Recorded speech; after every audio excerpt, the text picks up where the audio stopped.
शहर से दूर एक वीरान गांव में खड़ी थी एक रहस्यमयी काली हवेली।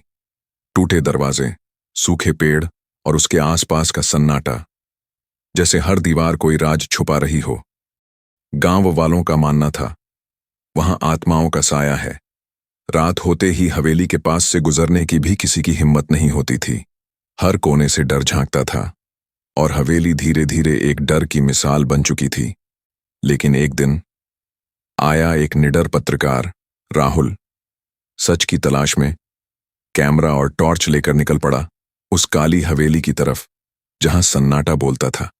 जैसे ही राहुल ने हवेली का दरवाजा खोला, एक ठंडी हवा का झोंका आया और दरवाजा अपने आप बंद हो गया। अंदर से एक सिसकी सी सुनाई दी और राहुल समझ गया, यह रात आम नहीं होने वाली।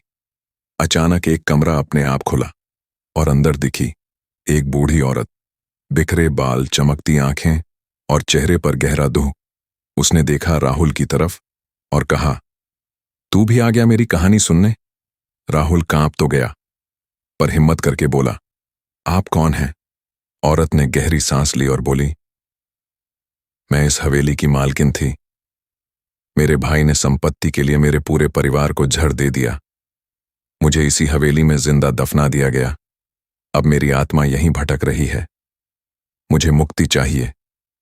मेरी कहानी दुनिया को सुनाओ, क्योंकि जब तक कोई मेरी सच्चाई नहीं बताएगा, मैं इस हवेली से आजाद नहीं हो सकती।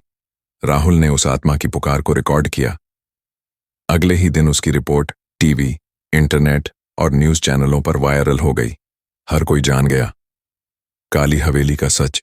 उस रात हवेली से रोशनी निकलने लगी, जैसे कोई आत्मा आजाद हो गई हो। चीखें, सिसकियां, सब थम गईं। वो आत्मा आखिरकार मुक्त हो गई।